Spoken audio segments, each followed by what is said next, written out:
नमस्कार मित्रों। Communication today media त्रैमासिक और भारतीय विद्यापीठ इनके संयुक्त तत्वावधान में संचालित की जा रही इस वेबिनार श्रृंखला की 141वीं कड़ी में आप सभी का हार्दिक स्वागत और अभिनंदन।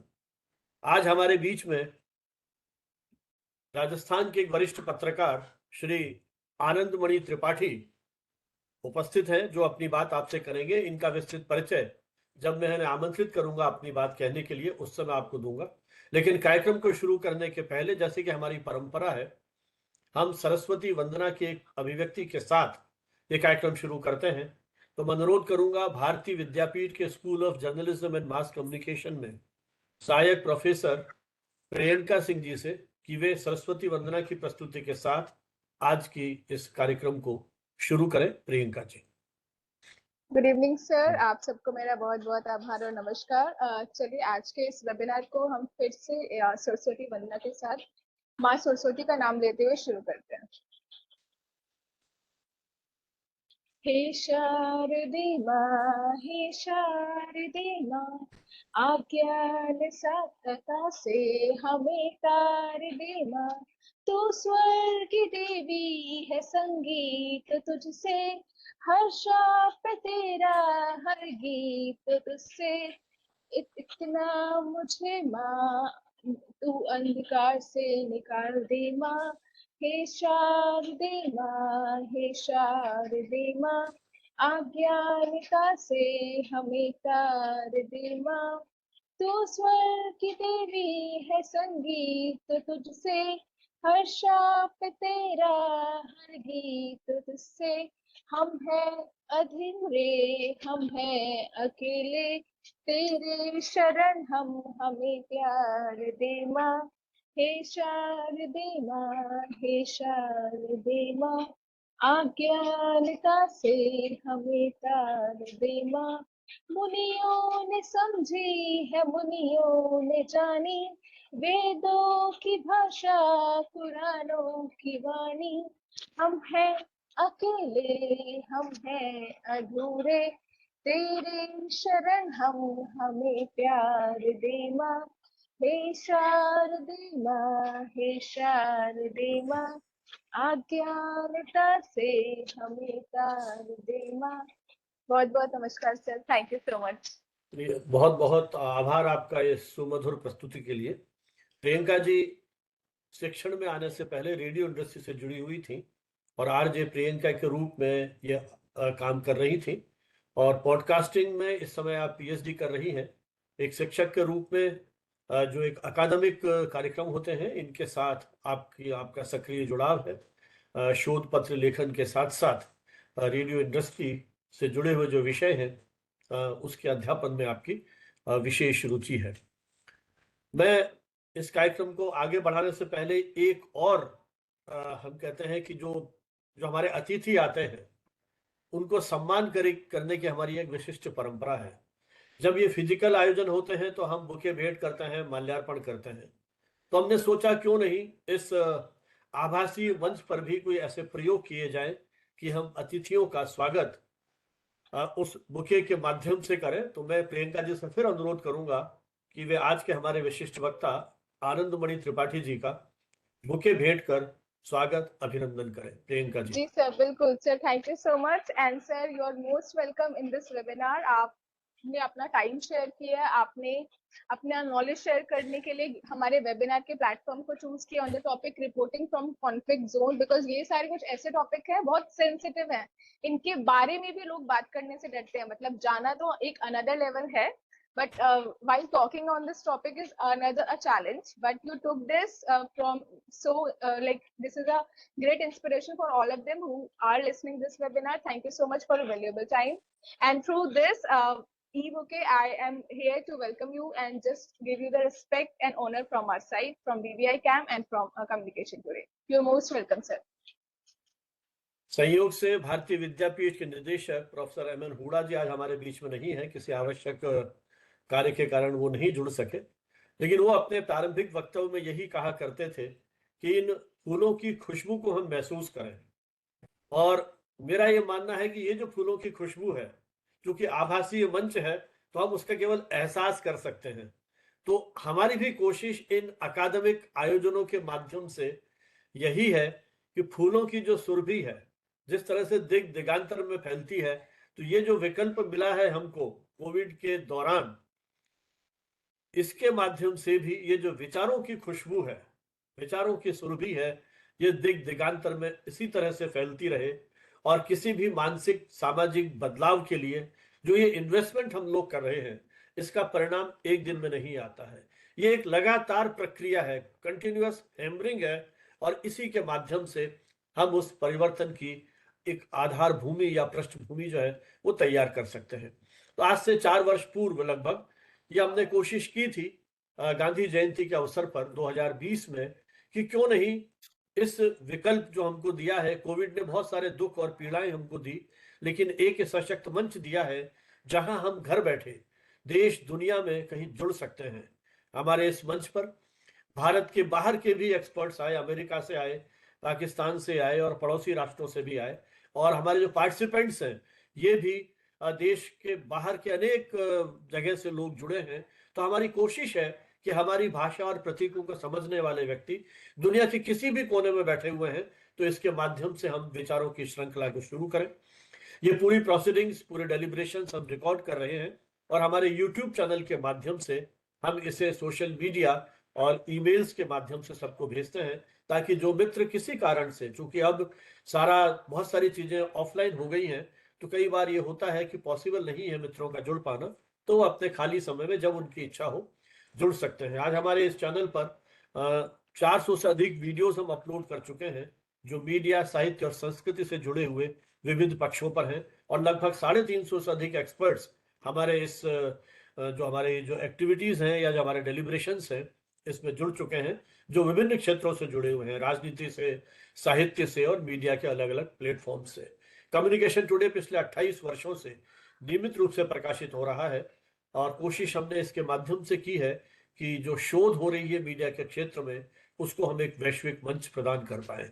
हमारी वेबसाइट communicationtoday.net, इस पर ये सभी अंक उपलब्ध हैं और ये सारे वीडियोस जो हैं वो वहां पर उपलब्ध हैं। तो जो मित्र देखना चाहें, आगे शोध अनुसंधान करना चाहें, सुनना चाहें, वो हमारे चैनल को सब्सक्राइब करें, हमारी वेबसाइट को देखें communicationtoday.net। भारतीय विद्यापीठ एक ऐसा इंस्टीट्यूट जो आईपी यूनिवर्सिटी के साथ जिसका एफिलिएशन है, जिसने मीडिया शिक्षण के क्षेत्र में, मीडिया के अलावा भी कोर्सेज हैं, क्योंकि हमारा जुड़ाव मीडिया से है तो मैं उसी की ज्यादा बात करूंगा, कि मीडिया शिक्षण के क्षेत्र में पिछले कुछ वर्षों में एक विशेष पहचान बनाई है। इस इंस्टीट्यूट में 2 दर्जन के आसपास शिक्षक काम कर रहे हैं, लगभग 24-25 डेडिकेटेड टीचर्स की एक टीम। और मेरा तो वहाँ 2-3 बार जाना हुआ, वहाँ के उन सेमिनार्स में। हाल ही पिछले महीने ही जाने का मौका मिला था, और उसके पहले भी जब एक बार गया था। उसी का परिणाम है कि ये जो कोलैबोरेशन है हमारी वेबिनार्स का, ये उनके साथ हम लोग स्थापित कर सके। तो जिस तरह का उन्होंने अपने यहाँ का स्टूडियो बनाया है, रेडियो टेलीविजन के प्रोग्राम्स को प्रोडक्शन उनका करने का, अपना यूट्यूब चैनल वो चला रहे हैं, विद्यार्थी भी अपना एक भारती चैनल करके न्यूज चैनल चला रहे हैं। तो इस प्रकार से विद्यार्थियों की, या मैं कहूँ कि मीडिया कर्मियों की एक सशक्त टीम को तैयार करने की दिशा में यहाँ के शिक्षकों की एक बहुत बड़ी भूमिका है। फिलहाल हमारे साथ जयंत जी और प्रियंका जी जुड़े हुए हैं, और भी शिक्षक हो सकता है इसमें हो। आज का जो हमारा विषय है, reporting from the conflict zone, risks, responsibilities and realities. पिछला जो हमारा सेशन था उसमें हमने नीरज राजपूत जी से बात की थी, जिसमें उन्होंने अंतरराष्ट्रीय परिदृश्य पर बात की थी। आज हम बात करेंगे आनंद मणि जी के साथ, कि जो हमारे घरेलू क्षेत्र में जो कई तरह की समस्याएं हैं, आतंकवाद की चुनौतियां हैं, एक दूसरे समूह के बाद जिस तरह से संघर्ष हो रहा है, मणिपुर हमारे सामने है पिछले कुछ महीनों से, जिस तरह से वहां की स्थिति है, जम्मू कश्मीर को हमने देख रहे हैं किस तरह से फिर आतंकवादी ताकतों ने सिर उठाया है। तो ये जो सारा आप देखते होंगे, जो टेलीविजन पर, अखबारों में पढ़ते होंगे, किस तरह से आतंकवादियों के साथ एक एनकाउंटर होता है, किस तरह से हमारी जो सैन्य बल है वो इन आतंकवादियों को ढूंढते हैं, और भी दूसरे देशों के साथ अटैक हुए, कई इस तरह के प्रसंग आते हैं जिनकी खबरों को हम पढ़ के कहीं ना कहीं उसकी संवेदनशीलता, उसकी महत्ता उसको महसूस करते हैं, और साथ ही साथ कभी ये भी सोचने को वश होते होंगे कि कैसे हमारे मीडिया कर्मी उन क्षेत्रों में जाकर के रिपोर्टिंग कर रहे हैं। केवल सरकार के या आर्मी के प्रेस नोट के माध्यम से इस तरह की कवरेज पर्याप्त नहीं है। तो इस तरह की कवरेज में उसकी क्या वास्तविकताएं हैं, किस तरह के खतरे हैं? सबसे बड़ा खतरा तो यही है, जब नीरज जी ने बताया था किस तरह से एम्बेडेड जर्नलिज्म की बात की थी, कि आर्मी के साथ वो पत्रकार खुद जाता है और आर्मी कहीं उनकी प्रोटेक्शन के लिए कोशिश करती है और उसकी देख रेख में वो आगे बढ़ते हैं। लेकिन आप कल्पना कीजिए, जब हमारे ही देश के अंदर ये जर्नलिस्ट वहां जाते हैं, अपना काम करते हैं, किस तरह के खतरे उनके साथ रहते होंगे, जिस तरह के भयावह हिंसक दृश्य वो देखते हैं, तो किस प्रकार की उनकी मानसिक स्थिति रहती होगी। मतलब मुझे तो कई बार ये भी सोचता हूं कि उन सारे दृश्यों को जो हमें वो टेलीविजन के माध्यम से या अपने लेखन के माध्यम से, कलम के माध्यम से उन दृश्यों का जो एहसास कराते हैं, तो किस तरह का दबाव उन पर रहता होगा। कितनी तरह के ग्रुप्स जो क्लैश हो रहे हैं, उनका दबाव रहता होगा। तो टेररिस्ट अपनी जो उनकी जो योजना है, उसकी कवरेज चाहते होंगे। सरकार की अपनी सीमाएं हैं, वो अपनी दृष्टि से उन चीजों को प्रस्तुत करती है। किस तरह से निष्पक्ष रह करके राष्ट्रीय हितों के अनुरूप हम कवरेज कर पाते हैं। जो आंतरिक समूह संघर्ष कर रहे हैं, हम किस तरह से उनकी रिपोर्टिंग करें। वो जो वहां गोलियां चल रही हैं, हिंसा हो रही है, उसमें कब हम चपेट में आ सकते हैं, वो खतरे हमारे सामने हैं। मानसिक आघात हैं, अपहरण के खतरे हैं। कितने जर्नलिस्ट के कई बार किडनैप किए गए। राष्ट्रीय अंतर्राष्ट्रीय जब घटनाक्रम आता है जनवरी फरवरी में, देखिएगा आप, डेटा आने शुरू हो जाएंगे, किस तरह से कितने पत्रकारों ने अपने कर्तव्य पर का पालन करते हुए अपने जान की बलि दी है, किस तरह से हत्याएं हो रही हैं। तो ये बहुत सारी चीजें हैं, किस तरह के उत्पीड़न हो रहे हैं, जीवन पर संकट आ रहा है। तो जो रिस्क जोन में जो ये रिपोर्टिंग हो रही है, उसमें क्या किस तरह की आप तैयारी करते हैं? क्योंकि जो हमारे नए पत्रकार हैं, उनके लिए भी ये एक रोमांच होगा इन सारी चीजों को सुनने का। संयोग से हमारे साथ आनंद मणि त्रिपाठी जी हैं, जिन्होंने पिछले 15 वर्षों में इसी तरह की रिपोर्टिंग की है। फिलहाल वो राजस्थान पत्रिका से जुड़े हुए हैं, वहाँ के एक तरह से डिफेंस रिपोर्टर के रूप में। और जो हमारी आर्मी है, जो हमारा डिफेंस मिनिस्ट्री है, इन्होंने पिछली बार भी अपनी बात हुई थी, कोर्सेज प्लान किए हैं मीडिया कर्मियों के लिए। और दूसरी ओर मीडिया कर्मी भी अपने जर्नलिज्म के कोर्सेज कर रहे हैं। सॉरी, ये जो आर्मी में लोग जुड़े हुए हैं, क्योंकि मैंने अपने सेवा काल में देखा है कि बहुत सारे आर्मी ऑफिसर्स आते थे इसी उद्देश्य से कि हमें 2 साल की छुट्टियां मिली है, तो हम जर्नलिज्म का कोर्स करना चाहते हैं। तो वो भी इन सारी मीडिया की सच्चाइयों को, मीडिया की अंदरूनी जो स्थितियां हैं, उनको समझना चाहते हैं। और जो हमारे पत्रकार हैं, वो उन सैन्य बलों का या जो वहां की स्थितियां हैं, उनको समझना चाहते हैं, ताकि एक संतुलित दृष्टि से रिपोर्टिंग की जा सके। तो आनंद मणि जी ने डिफेंस वाला वो कोर्स भी पूरा किया है, और अपने इस 15 वर्ष का जो इनका समय है पत्रकारिता के साथ, राजस्थान पत्रिका में 2012 से जुड़े हुए हैं।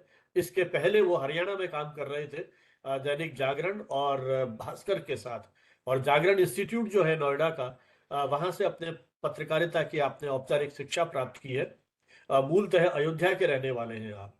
तो चूंकि यूपी अयोध्या से आपका जुड़ाव, तो आपने राम मंदिर की उन सारी जो वहाँ की चुनौतियां हैं या जो भी वहाँ के डेवलपमेंट्स हैं, उनको आपने कवर किया। इसके अलावा आप जम्मू कश्मीर में जिस तरह से आतंकवाद ने वहाँ अपना चेहरा उठाया और नियंत्रित किया, उन सारे जो घटनाक्रम है उसको आपने बहुत निकटता से देखा है। नॉर्थ ईस्ट नॉर्थ ईस्ट की समस्याओं से हम परिचित हैं। मुझे मौका मिला 3-4 स्टेट्स में जाने का। उन चुनौतियों को एक पर्यटक के रूप में, एक एजुकेशनल जो फ्रंट पर हम किस तरह से महसूस कर सकते हैं, उनको वहां मैंने भी देखा है। लेकिन आपने तो उन अंदरूनी क्षेत्रों में जाके जो सारा जो तनाव है उसको देखा, समझा और रिपोर्ट किया है। और साउथ एशिया के जो चैलेंजेस हैं उनको भी आपने देखा है। गलवान और पुलवामा के जो स्ट्राइक्स थी उनको भी आपने कवर किया है, और उन सारी स्थितियों से आप परिचित हैं। डिफेंस के अलावा पॉलिटिकल रिपोर्टिंग में भी आपकी काफी रुचि रही है और विशेषज्ञता है। लोकसभा के कई चुनाव आपने कवर किए हैं, मणिपुर के इश्यूज आपने कवर किए हैं। तो हम चाहेंगे कि आज इस विषय पर जो आपके अनुभव हैं, जिस तरह से आपने रिपोर्टिंग की है अलग अलग राज्यों में और टेररिज्म को लेकर के, तो किस तरह की एक तैयारी होती है किसी रिपोर्टर की? क्या सावधानियां उसको बरतनी चाहिए, और रिपोर्टिंग करते समय वो कौन सी ऐसी गाइडलाइंस है, कौन से उनके उस तरह के एथिक्स हैं, उन सारे प्रसंगों को, संदर्भों को अपने अनुभव के साथ आप साझा करें। मैं आमंत्रित करूंगा भाई आनंदमणि त्रिपाठी जी को अपनी बात कहने के लिए। त्रिपाठी जी। प्रणाम सर, बहुत बहुत धन्यवाद हाँ हमें यह अवसर देने के लिए। और मैं इस प्लेटफॉर्म पे आके गौरवान्वित महसूस कर रहा हूँ कि आपके सानिध्य में कुछ चीजें बताने का मुझे मौका मिल रहा है। अब बात अगर शुरू करें, जैसे हमारा जो टॉपिक है, risk risk responsibility and realities. सबसे पहले बात, एज अ रिपोर्टर के तौर पर रिस्क की बात करें तो दो तरह की रिपोर्टिंग, दो तरह से हम लोग रिपोर्टिंग करते हैं। जो कन्फ्लिक्ट जोन है, कन्फ्लिक्ट जोन अगर आप बाहर जाएंगे तो निश्चित रूप से आप एम्बेडेड जर्नलिस्ट के रूप में जाएंगे, जिसमें काफी कुछ पर्टिकुलर आर्मी आपको फोकस्ड एरिया, फोकस्ड कॉन्फ्लिक्ट काफी कुछ प्रोवाइड करती है, बताती है, दिखाती है। एक एरिया होता है, सैनिटाइज एरिया होता है, जहां से ज्यादा आपको आगे वहां से नहीं जाना है। यानी दूसरा पक्ष क्या है, आप वहां से नहीं जान सकते हैं, महसूस कर सकते हैं अगर आपके पास पुराने अनुभव, बहुत सारी चीजें रहती हैं। अगर आपने लंबी रिपोर्टिंग की है कि अगर कोई घटनाक्रम ऐसे हो रहा है तो इसके पीछे कंसिक्वेंसेस क्या है, इसके पीछे का कारण क्या है, लेकिन दूसरा पक्ष नहीं आता है। दूसरा, चाहे फिर वो आप मणिपुर की बात ले लीजिए, बांग्लादेश की बात ले लीजिए, इराक ईरान के वार की बात लीजिए, यूक्रेन की वार कर लीजिए, इजराइल की, कोई भी देश है या प्रदेश ले सकते हैं, या जम्मू कश्मीर की बात कर, अगर आप उनके नजरिए से जाते हैं। अब बात आती है स्वतंत्र रूप से जाने की। जैसे कि हम इस देश में रहते हैं, तो दो ये जो हमारे हमारे एरिया है उसमें हम मूव कर सकते हैं, उसमें बहुत ज्यादा रोक वो नहीं है, कुछ पर्टिकुलर एरिया को छोड़कर, चाहे फिर वो नॉर्थ ईस्ट के एरिया की बात हो, चाहे जम्मू कश्मीर के एरिया की बात हो। अब जब आप मूव करते हैं अपने आप से, तो फिर आपकी सुरक्षा की गारंटी आप स्वयं हैं। आपकी सुरक्षा की गारंटी कोई नहीं लेता है। आप आम नागरिक हैं, और उसी के तहत जो जिस आर्टिकल के तहत आपको बोलने और लिखने का अधिकार मिला है, उसी आर्टिकल के तहत आप गवर्न होते हैं कि उस आपको स्पेशल ट्रीटमेंट कुछ भी नहीं मिलना, कोई स्पेशल सिक्योरिटी नहीं है। और यही बेहतर है लेखन के लिए। आप जनरल सी जो एक सुरक्षा की तरह आप कॉन्फ्लिक्ट जोन नहीं, पत्रकार के तौर पे आप जनरल जोन में भी तैयारी जो रखते हैं कि हमें किसी पर्टिकुलर आइडियोलॉजी पे काम नहीं करना है, हमें पर्टिकुलर किसी पक्ष पे नहीं काम करना, सेम सारी चीजें लगभग लगभग लागू होती हैं। अब होता है कि गोली डंडा या जो चीजें चलती हैं, आप बीपी यानी बुलेट प्रूफ जैकेट इस्तेमाल कर सकते हैं, आप हेलमेट इस्तेमाल कर सकते हैं, इससे ज्यादा आपके पास कोई चांस नहीं होता कि आप कुछ इस्तेमाल करें। रिस्क की अगर बात करें तो रिस्क असीमित है, लेकिन उसमें यह है कि आप मेन ऑपरेशन एरिया में आप जाते नहीं, इस नाते से थोड़ा सा आपको लाभ मिल जाता है। रही मानसिक स्थिति की बात, जिसकी बात सर ने की कि आप घटनाक्रम देखते हैं, दृश्य देखते हैं, चाहे वो पुलवामा में 40 जवानों की शहादत के बाद उनकी बॉडीज की स्थिति की बात हो, और चाहे वो आतंकी क्योंकि चूंकि मैं आपको बताऊंगा आतंकी क्या करते हैं। आपने फिल्म भी देखी होगी, उड़ी देखी है जिसने, तो अगर ध्यान दिया होगा एक सीन में कि आतंकी दरवाजे पे लगा कर रखते हैं, और या जो फर्स्ट सीन याद करें अगर हम, कि उसमें जब वो AK-47 क्लासनी को खींचता है ऑफिसर, तो जो ग्रेनेड्स हैं उसकी पिन खुल जाती है and they blasted, they died. तो उसमें क्या होता है कि ऐसी ऐसी स्थिति में ऐसी जगहों पर नहीं भेजा जाता, और इसीलिए जब उनके आतंकवादियों की जब लाशें घसीटी जाती हैं, इस चीज को रोकने के लिए, क्योंकि अब इसको, अब आप देखिए कितनी पुराने, अगर आप जानते हैं तो लिट्टे इस तकनीक का इस्तेमाल करता था कि जो बॉडी है उसके अंदर आईडीज डाल देता था, डेथ हो जाए तब भी कुछ लोग कुछ लगा देते थे, उनके साथी लगा देते थे। जब भी ऑफिसर खींचते थे या जवान खींचते थे, वो फट जाता था और छत विच्छेद हो जाता था। तो अब चूंकि उसकी एक बनाई गई लाशें खींची जाती हैं, तो उस पर भी आप मानसिक आघात या महसूस कर सकते हैं। लेकिन चूंकि ये रोजाना का दृश्य हो जाता है, या कहें कि हम इस मामले को लेकर हम भी सैनिटाइज हो जाते हैं एक तरह से, कि हाँ इसके बाद तो ये होना है, इसके बाद ये होना है। जैसे आतंकियों को जब घेरा जाता है तो 3 लेयर होती है। इनर लेयर में इंडियन आर्मी, राष्ट्रीय राइफल, सेकंड लेयर में सीआरपीएफ, थर्ड लेयर में जेकेपी। तो उसी तरह से इसकी भी लेयरिंग होती है। और जब इनके घेर के मारा जाता है और उनका पूरा प्रोसेशन एक तरह से निकालते खींचते हैं, तो उसकी पूरी पालना की जाती है और उस एरिया में आप नहीं घुस सकते हैं, जो फर्स्ट लेयर में ही आपको रोक दिया जाता है। तो ये मेंटल रिस्क और ये आपके ऑपरेशनल रिस्क की बात आती है। आप देखते हो कि बाहर से कि ब्लास्ट की वीडियो आ रहे हैं या वीडियो आ रहे हैं, क्या नाम है, आतंकी को घसीटने की, हमें बड़ा क्षोभ होता है कैसा होगा, लेकिन उसके पीछे एक कारण हमें समझना होगा कि रिस्क फैक्टर कितना। अगर वो बम बीच में लाके कहीं फट जाता या बॉडी वाली बहुत सेफ तरीके से बाहर बहुत मान सम्मान ढंग से लाई जाती है इनकी और रखी जाती है बीच में, और उसके बाद फटता है, तो बड़ा नुकसान हो सकता है। ये बात बहुत समझने की बात है। कई बार आम आदमी कहता कि कम से कम जो जीवित नहीं है उस तरह नहीं करते, तो आर्मी ऐसा करती क्यों है? आर्मी अब कोई भी संस्था, कोई भी किसी भी देश की, वो जानना जरूरी है। रिस्क इतना रिस्क, अब जब अकेले आप टर्न कर रहे हैं तो आपको दूसरी बात ये ध्यान रखना है कि वहां की भाषा क्या है, वहां का मेंटल लेवल क्या है, वहां का एटमॉस्फेयर क्या है। आप जाएं जाएं, देखें और समझें और उसके अनुसार बिहेव करें। आप एक तो ये बहुत ध्यान रखने वाली बात होती है, वहां के सेंटीमेंट से उलझे नहीं। आप रिपोर्टर हैं, कोई अगर निगेटिव बोल रहा है आप उसको एक्सेप्ट करिए, करते जाइए, क्योंकि लिखना आपको है ना लास्टली, उनसे उलझने की जरूरत नहीं है। आप, क्योंकि कश्मीर में मेरे साथ कई बार ऐसा होता है, मैं जाता हूँ, उलझ जाते हैं, तुम तो इंडिया से आए हो और ऐसा है, तो वो हम लोग को भी लगता है कि हाँ यार, लेकिन उलझना नहीं है। जैसे मैं एक बार सीआरपीएफ कैंप से निकला, तो ये भी रिस्क है कि आप अगर आप वहाँ ओजीडब्ल्यू काम करते हैं, आप जैसे ही सीआरपीएफ से निकलेंगे, नया बंदा देखते हैं, वो नया बंदा देखते हैं, जैसे इंटेलिजेंस का हो सकता है, कोई भी हो सकता है, तो ओजीडब्ल्यू आपके पीछे आएंगे। मैं सीआरपीएफ के कैंप से निकला, ओजीडब्ल्यू मेरे पीछे पीछे आए, मुझे लग गया कि वही है। मैंने बुला, और ओजीडब्ल्यू आप समझेंगे बड़े लोग होते हैं, ऐसे होते थे, बच्चा था, 17 साल का बच्चा ओजीडब्ल्यू था। मैंने कहा क्या करते हो? कहने ने, हमने कहा क्यों पीछे आ रहे हो? फिर उसने बड़ी लंबी बात हुई, तो उसने बताया सी बात, मैं ठीक है, वो हम जर्नलिस्ट हैं, दिखाया और वो चला गया वो। तो आप कहाँ से निकलते हैं, कब निकलते हैं, इसका भी ध्यान रखना होता है, और कब मिलते हैं किससे। वही हालांकि कि अगर मान लिया किसी टेररिस्ट का आपको इंटरव्यू करना है, तो वो आप निगरानी में, फिर आप सिक्योरिटी फोर्सेस के आ जाएंगे। तो दोनों तरफ आपको बैलेंस बना के रखना है, और किसी भी पक्ष में एक पक्षीय जहां खड़े होंगे, तो या तो आप एम्बेडेड हो जाएंगे, एक तरफा सूचना मिलेंगे, तब सही रिपोर्ट नहीं कर पाएंगे, और या फिर मारे जाएंगे। आपको याद होगा कि छत्तीसगढ़ में एक घटनाक्रम हुआ, डीडी न्यूज का एक पत्रकार एम्बेड होकर, मतलब चूंकि सबसे सेफ जोन होता है किसी पत्रकार के लिए कि सिक्योरिटी फोर्सेस के साथ ऑपरेट करना, क्योंकि उसका एक तो उसका लीगल कॉन्सिक्वेंसेस खत्म हो जाते हैं, और दूसरा वो सेफ माना जाता है।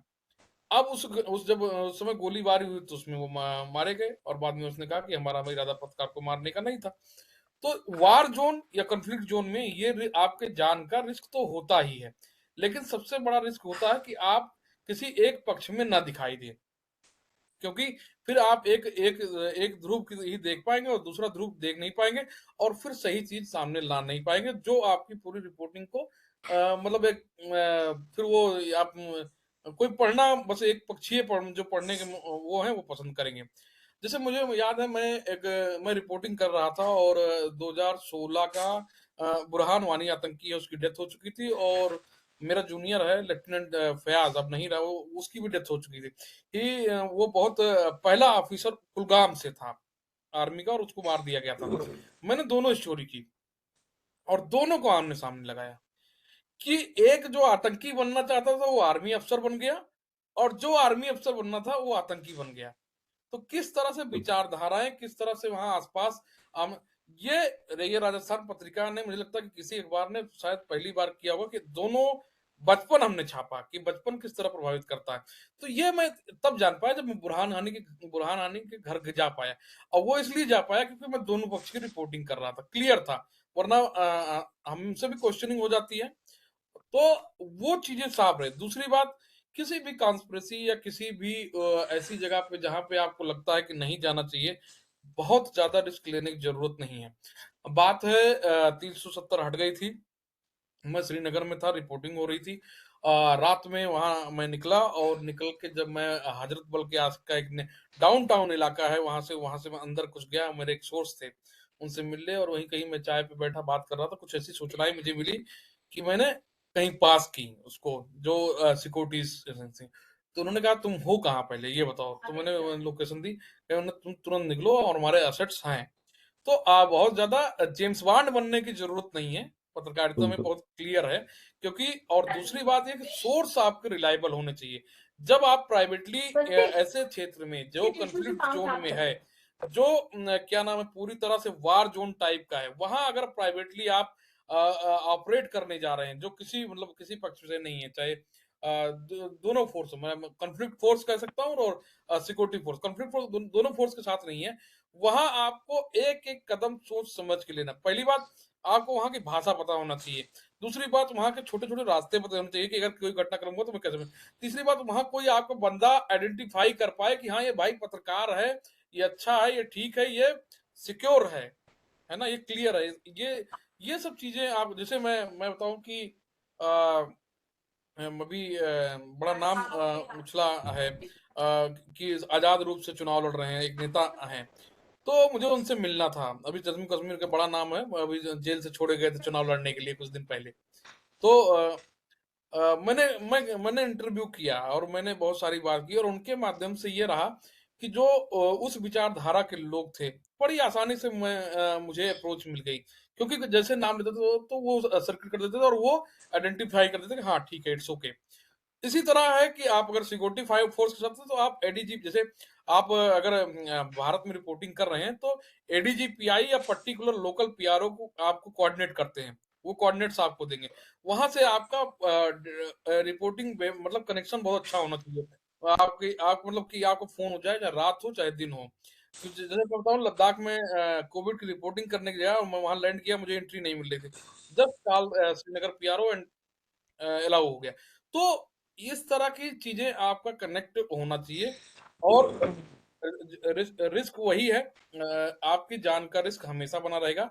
कंफ्लिक्ट जोन का रिस्क में आप मतलब रात में दिन में जब निकल रहे हैं, तो आप जब युद्ध की स्थिति, कोई तरफ, क्योंकि वहां गोलियां चल रही हैं, वहां कोई राजनीतिक रिपोर्टिंग या इस तरह की नहीं, वहां दोनों तरफ से गोलियां चल रही हैं। तो वो रिस्क रहेगा। बस ये आपकी ये है कि आपकी जानकारी, आपका मित्र, आपका लोकल कनेक्शन, और आपकी चतुरता कि कहाँ किससे क्या सिचुएशन चल रही है, पता लगे। आपको पता है कि हाँ डाउनटाउन के इस इलाके में, जैसे वहां पता होता है, निकल जाता है कि भैया कल यहाँ तो प्रदर्शन है और शुक्रवार को वहां प्रदर्शन होगा, और आप वहीं जाके बीच में जामा मस्जिद के पास खड़े हो जाओ, भैया पिटने का पूरा चांस है। और वो चांस ने, आप ये देख लीजिए कि जम्मू कश्मीर के डीएसपी थे अमन पंडित, वो मारे गए, इसी में मारे गए। नाम उसी चक्कर, क्योंकि वो बीचों बीच जाके वो हुए। तो इस तरह की चीजें नहीं अप्रोच करें। आप सोच समझ के मतलब अगर 3-4 पॉइंट में गिनाऊं, तो भाषा, लोकल रोड मैप आपको क्लियर होना चाहिए, और आपके कनेक्शन होना चाहिए। 3 बहुत महत्वपूर्ण बात ये है, इसका ध्यान रखना चाहिए। दूसरी जो बात आती है की रिस्पॉन्सिबिलिटीज, रिस्पॉन्सिबिलिटी का जिक्र अगर आपने कारगिल वार के समय, आपको याद होगा कि एक पत्रकार हैं, बहुत प्रसिद्ध पत्रकार के, उनकी एक गलती से 9-10 लोग जवान मारे गए थे, फ्लैश द कैमरा, और वो टॉप पे कैमरा फ्लैश की। तो ये आपकी रिस्पॉन्सिबिलिटी है, आपको पता होना चाहिए कि यहाँ ये नहीं करना है। मुंबई में आप रिपोर्ट कर रहे हैं, मुंबई आप पूरी रिपोर्ट कर रहे हैं, और लाइव रिपोर्टिंग चल रही है, पूरी पूरी लाइव रिपोर्टिंग, इस कमरे में घुस गए, उस कमरे में घुस गए, उस कमरे में घुस गए। पत्रकार कैसे कर सकते हैं? इतना इतना बड़ा उसका प्रभाव रहा कि हमारे कई जवान, कई पैरा कमांडो भी शहीद हुए उसमें, सिर्फ वजह की लाइव रिपोर्टिंग। उनको आराम से मिल रहा था, वो अपना हॉटलाइन पे ऑर्डर दे रहे थे कि नहीं तुम इधर से जाओ, उधर से आगे, उधर से जाओ, ये जला दो। और यही रहा कि मुंबई जो सागा हमने देखा कि 3 दिनों तक चला, जो मुश्किल से अगर पैरा कमांडोज की होल्डिंग्स, अगर डायरेक्ट होल्डिंग चली होती, तो मुश्किल से 24 घंटे के अंदर का प्लान था कि वॉश आउट कर देते, लेकिन नहीं, वो 2 लोगों ने पूरा किया। तो ये इस तरह की रिस्पॉन्सिबिलिटी। तीसरी रिस्पॉन्सिबिलिटी कि आप देखिए, जैसे आप जाएंगे किसी क्या नाम, आतंकी का इंटरव्यू करने, या कॉन्फ्लिक्ट जोन के लीडर का इंटरव्यू करें, वो चाहेंगे कि आप उनका सब कुछ छाप दें, उनके हथियार छाप दें, आपको उनकी सारी बात छाप दें। लेकिन नहीं, आप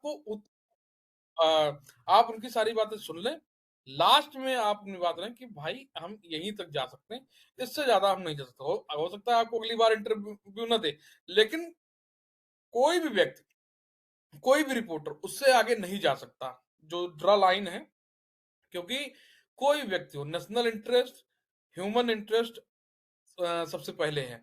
तो अगर आप उसका ध्यान रखते हैं तो वो परेशानी आपकी नहीं आने वाली, और फिर अल्टीमेटली वो आपको बुलाएगा, इंटरव्यू देगा, दिखाएगा और सारी चीजें करेगा। अ, इसमें भी यही ध्यान रखना होता है कि आपका सोर्स कौन है। डेनियल पर्ल की हत्या क्यों हुई? सिर्फ यही कारण रहा कि डेनियल पर्ल पर्टिकुलर सोर्स पे गए और फिर उनका अपहरण हो गया और हत्या हो गई। आपका सोर्स कितना है, कितना आप उस पर भरोसा कर सकते हैं, कितना पुराना है, ये बहुत ध्यान रखना होता है।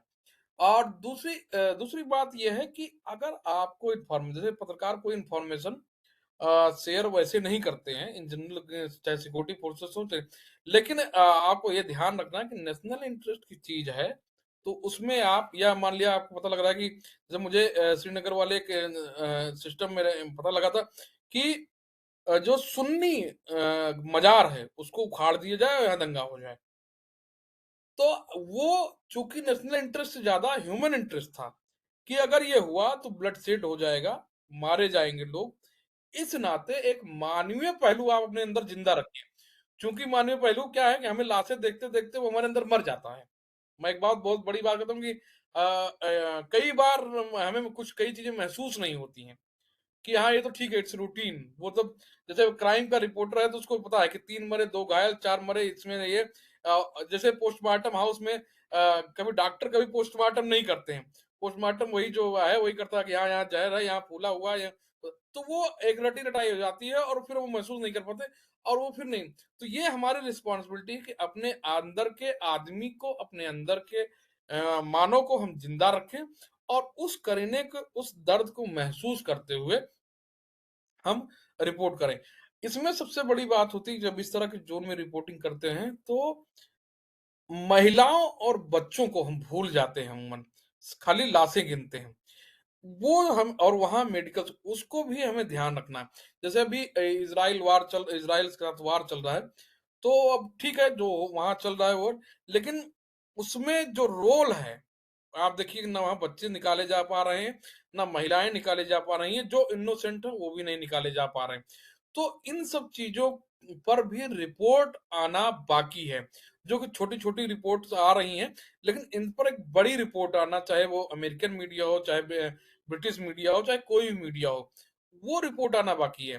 जैसे मैं अपने यहाँ की भी रिपोर्ट देख रहा हूँ तो सारी रिपोर्टिंग तो हो रही है, लेकिन ये रिपोर्टिंग नहीं है कि जैसे मुझे याद आता है एक तस्वीर है जो बच्ची भागती हुई और एक डेथ, शायद अभी एक तो मिली थी उसके समुद्र के किनारे मिली थी।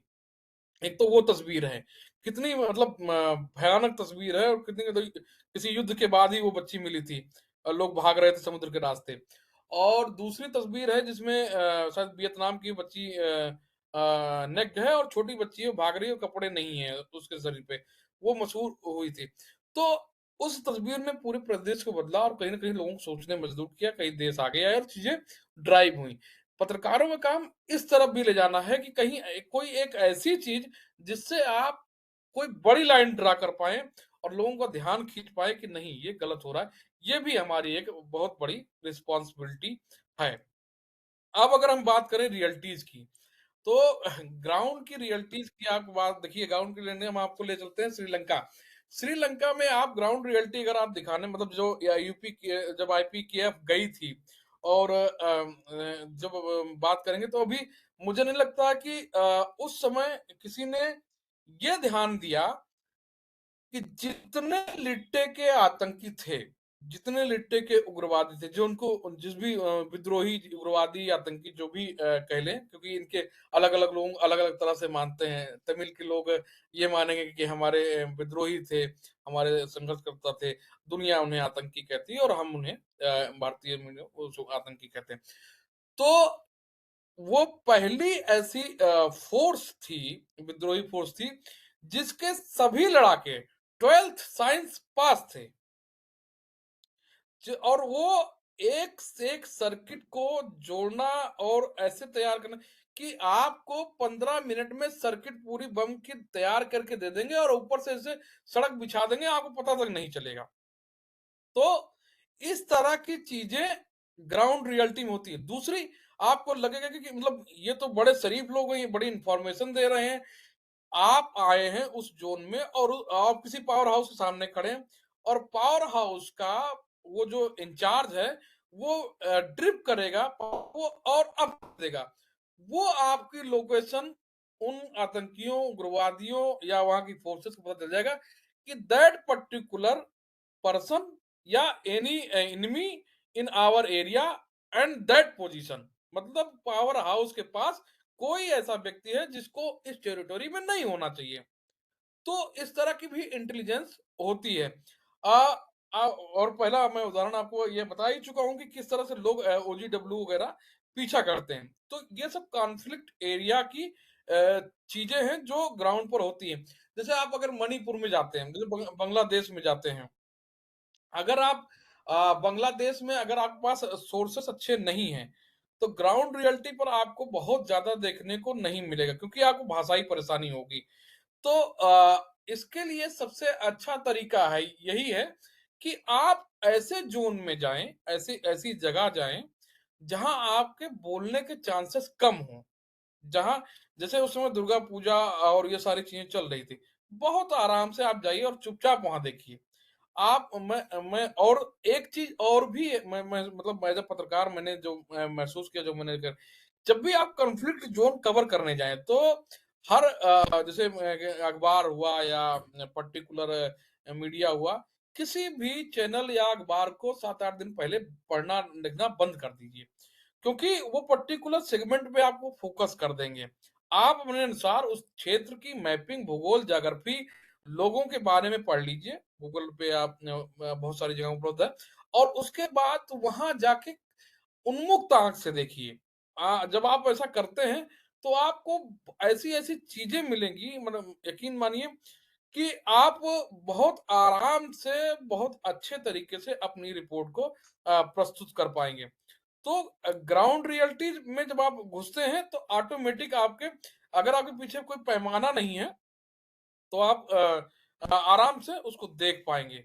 जैसे आप अगर कश्मीर की बात करें तो एक आजादी चाचा नाम का एक शख्स था जिसने पूरी लड़ाई, पूरी युवाओं की लड़ाई बुरहान वानी के बाद जो युवाओं को तैयार करने की पोजीशनिंग थी, उस एक शख्स ने बदल बदल दी थी। उसके कारण कई लोग बदल रहे थे, लेकिन जब किसी भी व्यक्ति ने उसकी कहानी नहीं छापी कि वो कहाँ से आया और ऐसा क्यों कर रहा है और किस लिए कर रहा है। जब अभी चुनाव हुआ है और उस आजादी चाचा की हालत ये थी कि वो पोस्टर पे लिख रहा था मजलूम फैमिली, मतलब जिसके आवाज पे गोलियों की तड़तड़ाहट से घाटी गूंज जाया करती थी। 1500 जवान AK-47 लिए, क्लासनिको लिए फायरिंग करते थे। एक ही आवाज आती थी, only solution gun, solution gun, solution, उस आदमी की। अगर ये बात मीडिया ने कहीं प्रोपोगेट कर पाई होती तो मुझे नहीं लगता है कि इतने बड़े संख्या में वो आकर्षित कर पाता। तो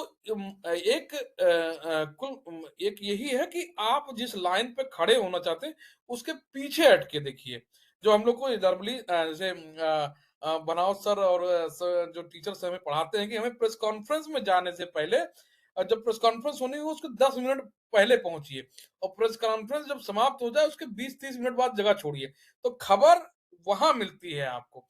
इसी तरह किसी भी इवेंट में, चाहे क्राइम के सीन हो या सीन वार क्षेत्र का हो या कंफ्लिक्ट किसी के, आप जब पीछे हट के देखते हैं या उस जगह से आगे जाके देखते हैं तब जाके आपको चीजें बेहतर दिखाई पड़ती हैं, जो मुझे समझ में आता है और जो हमने पाया है। अब एक लास्ट जो अगर अगर एक बात करें कि आपकी रिपोर्टिंग कैसे होनी चाहिए, तटस्थ रिपोर्टिंग होनी चाहिए, एकदम क्लियर है, मानव संवेदनशील रिपोर्टिंग होनी चाहिए। पारिवारिक सुरक्षा, जब आप इस तरह के उसमें निकलते हैं, अभियान में निकलते हैं, तो आपको इस बात का भी ध्यान रखना चाहिए क्या, क्योंकि आपने पीछे एक परिवार छोड़ के जाते हैं, तो एक प्रॉपर इंश्योरेंस या जो सारी चीजें हैं उसका भी थोड़ा मोड़ा अगर चीजें कर ली जानी चाहिए क्योंकि भारत में इस तरह की सुविधाएं फिलहाल उपलब्ध नहीं है जो पत्रकार को एक थोड़ा सा ढंग से कवर करें, और उनकी फैमिली कवर करें, उनके फैमिली की जो चीजें हैं वो बैलेंस कर सके। ये बड़ा मैटर है, क्योंकि और ये मैं कहता हूँ कि हर रिपोर्टर को इस विधान में ध्यान रखना चाहिए, क्योंकि जरा सा भी आप अगर आप किसी के खिलाफ लिखते हैं तो आजकल तो धमकी आम बात है, लेकिन अब बहुत आसान ही हो गया है कि कोई भी किसी को गोली मार देता है और बहुत बाद में चीजें होती रहती हैं।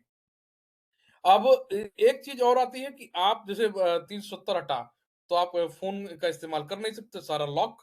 तो आपको ऐसी तकनीक जो उसको बाईपास कर सके, लीगली अनलीगली मत इस्तेमाल करिए, क्योंकि उसके consequences ये होते हैं कि वो आप ट्रैक पे होते हैं, तुरंत ही आप ट्रैक पे आ जाएंगे।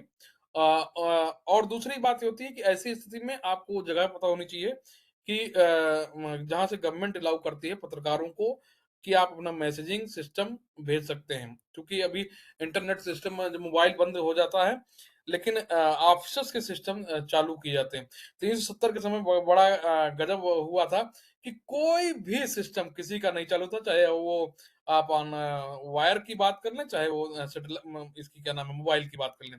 केवल सरकारी एक सिस्टम था, एक होटल में सेटअप कर रखा गया था, वहां से फोन एक सिंगल कॉल होती थी, और दूसरा वहीं से कुछ फ्रीक्वेंसी थी जिस पर आप डेटा भेज सकते थे, फोटोज भेज सकते थे। वो भी एक तरह से ध्यान रखा जाता था कि क्या है क्या नहीं है। सबसे मेन चीज होती है कि आप किसी कंफ्लिक्ट जोन में फंस गए और उसमें आपका डेटा, जो डेटा है या कैमरा है, या उसने छीन लिया और देखने लगा, या मोबाइल। मेरे साथ ये लद्दाख में हुआ, ले मैंने लैंड किया, उन्होंने एक तस्वीर खींची और मेरे साथ हुआ कि उन्होंने मोबाइल छीन लिया। आप आपको तकनीक कुछ आनी चाहिए। जैसे मैं एक पर्टिकुलर फ़ोन यूज़ करता था, मैंने उसको तुरंत डिलीट मार दिया। तो डिलीट मारते डिलीट फ़ोल्डर में चला जाता है। आप उसमें देखें। लेकिन डिलीट के बजाय एक मोबाइल में हाइड ऑप्शन आता है। उस फ़ोटो को कोई नहीं देख सकता, सिर्फ़ आप देख सकते हो और आप जानते हो कि किस फ़ोल्डर में है। तो आप तुरंत हाइड कर दीजिए, वो आपका फ़ोटो पिक्चर बच जाएगा। अगर आप डिलीट मारोगे तो डिलीट फ़ोल्डर में चला जाएगा, फिर आपको पिटाई भी होगी और वो फ़ोटो भी चला जाएगा। तो हमें तकनीक भी आनी चाहिए कि पर्टिकुलर तकनीक क्या आ रही है मेन टाइम पे, और किस तरह से उसका प्रयोग किया जा सकता है। लास्ट में आता है कि सुरक्षा बलों का जो वहाँ मतलब सिक्योरिटी फोर्सेस है। सुरक्षा बलों से आप ये मत समझिए कि केवल सिक्योरिटी फोर्सेस। अगर आपने जो कॉन्फ्लिक्ट फोर्स है उसका भी पालन नहीं किया तो आप मारे जाओगे। तो यानी आपको उस दोनों के बीच के गैप का उपयोग करते हुए अपनी रिपोर्टिंग करनी है। दोनों के गैप में फंसना नहीं है। अगर आप फंसोगे तो निश्चित रूप से इसका नुकसान हमें सहना पड़ेगा। हो सकता है कि कभी चोटिल होके आइए आप, और कभी आप अ, लिपटे आ सकते हैं आप। तो चूंकि मैं ये बताऊं कि श्रीनगर में नौहट्टा एक इलाका है। नौहट्टा जैसे श्रीनगर से आप बारामूला की तरफ पढ़िए तो डाउन टाउन होते हुए नौहट्टा एक इलाका है। वो एक तरह से बहुत ही हॉट इलाका है। तो उसमें मैं एक बार रिपोर्टिंग करने उसी 370 के समय थोड़ी सी स्टोन पेल्टिंग हो रही थी, तो हमने कहा चलो देख के आते हैं। और हमने एक बीएसएफ के जवान की बात नहीं मानी, और अंततः आके पत्थर यहाँ लगा। चश्मा वश्मा तो टूट गया, बच गया कि आंख नहीं गई, यहाँ पूरा यहाँ लगा था। तो इस आप वही कह रहा हूँ, जेम्स बॉन्ड बनने की जरूरत नहीं है। आपके पास टेक्नोलॉजी है, उसका प्रयोग करिए। वही हमारे एक मित्र थे, एक वेबसाइट के मित्र थे, उन्होंने दे यूज द ड्रोन। आजकल तो मोबाइल कैमरा ऐसा आ गया कि उसमें भी ड्रोन आने लगे हैं कि आप एक छोटा सा ड्रोन आप उड़ा के और उसको आप पूरी तरह से आप उस सीन को कैप्चर कर सकते हैं थोड़ी दूरी से। तो मुझे लगता है कि अभी जो दौर आया है उसमें आप टेक्नोलॉजी का बेहतर प्रयोग आना चाहिए, जिससे आप उस पर्टिकुलर जो एकदम खतरनाक इलाका है उसमें जाने से बच जाएं, क्योंकि आप रिपोर्ट करने जा रहे हैं और युद्ध लड़ने नहीं जा रहे हैं। और वही बात ध्यान रखनी है दोनों जोन के बीच में कि जो सिक्योरिटी फोर्स और वहां के लोकल लोग हैं, लोकल लोग के की बातों का मत देखिए। कई बार बहुत सच्ची बातें होती हैं। हम अगर किसी की तरफ जाते हैं और कहते हैं नहीं नहीं ये तो ऐसे ही बोलते रहते हैं। आप कश्मीर जाइए, हो सकता है कई बार आपको कई बातें बुरी लगती हैं, लेकिन कई बातें ऐसी होती हैं कि जिन पर सवाल उठता है। आपको मनन करेंगे तो पाएंगे नहीं यार ये गड़बड़ है, इसको सही होता। जैसे मुझे बताऊं कि मैं जब कुलगांव जा रहा था तो घटनाक्रम हुआ, और मैंने एक ऑफिसर से वहां बात की कि देखिए जब मेरे पिताजी मेरे साथ जा रहे हैं, मेरे बाबा जी जा रहे हैं, मैं छोटा बच्चा हूँ 5 साल का, और उनके कपड़े मेरे सामने उतरवा लिए जाएंगे तो भाई मैं तो गोली मार दूंगा। मैं अयोध्या का आदमी हूँ, 2 मिनट के अंदर निपटा दूंगा, है ना? मतलब इस तरह की मैंने एक बात अपने एक आर्मी ऑफिसर मित्र उनसे बात की। अगर और इस तरह का व्यवहार होगा तो फिर तो मेरे बड़ा, और वो तो उनका वो है तो वो भी गलत कोई भी, जब मेरे दरोगा मेरे साथ मतलब पुलिस करेगी, दरोगा तो मैं तो मारूंगा। वही हाल उनका है कि आप उनके लिए पुलिसिंग कर रहे हो, आप वहाँ बॉर्डर पे हो नहीं, आप पुलिसिंग कर रहे हो। अगर आप ये हरकत करेंगे तो भाई ये तो बाल मन में प्रभाव डालेगा, और एक बार होगा, दो बार होगा, किसी दिन ना किसी दिन उठा इसका अंत उसका क्या प्रभाव हुआ। मैंने लिखा, मैंने वो सर्विंग ऑफिसर थे, मैंने उनसे कहा, और उन्होंने कहा आनंद तुम लिख के भेजो, और लिख के भेजा मैंने। वो आप देखिए कि हमारी भारतीय सेना कितनी सेंसिटिव है, मैं इस बात की भी वो आप कहना चाहूँ। उस बात को उन्होंने हेडक्वार्टर दिया, और वो यहाँ साउथ ब्लॉक पहुंची, और साउथ ब्लॉक से ये ऑर्डर हुआ कि किसी भी तलाशी को ओपन में ना लेके एक केबिन में लिया जाए। द पर्टिकुलर आदमी जाएगा अंदर केबिन में, जिससे इस तरह का घटनाक्रम किसी बच्चे या किसी ऐसे युवा को ना देखना पड़े, जिससे वो अपने परिवार के प्रति शर्म महसूस करे। तो चूंकि देखिए वो लबादा होता है पूरी तरह से, आप उसके अंदर क्या रखें, आसान बात नहीं है, हम किसी को दोष नहीं दे सकते। तो इस तरह की भी चीजें आपको देखनी होती हैं और कहनी होती हैं। तो ये तब आप कह पाएंगे जब वहां आप लोकल लोगों से जुड़ेंगे, लोकल लोगों से बात सुनेंगे। आप खाली ये केवल पर्टिकुलर अगर सेगमेंट लेके जाएंगे तो वो आप नहीं कर पाएंगे। यही हाल आप नॉर्थ ईस्ट का, नॉर्थ ईस्ट का बड़ा मामला पेचीदा है। ये तो जम्मू कश्मीर की सारी बातें हो गई, क्योंकि वहां दो ही जोन है, एक कॉन्फ्लिक्ट फोर्स है, एक अपनी इंडियन आर्मी फोर्स है। नॉर्थ ईस्ट में करीब 99 कॉन्फ्लिक्ट फोर्सेस अलग अलग तरह से ऑपरेट करती है, 99 98 ऑपरेट, और वो अलग अलग जातियां, अलग अलग जनजातियों की हैं। और सबसे बड़ी बात है कि नागा उसी उस मान लिया नागा जो फोर्स है, हो सकता है खासी के साथ नागालैंड में पैक्ट में हो, लेकिन जैसे ही मणिपुर आता है वो अपोज करता है।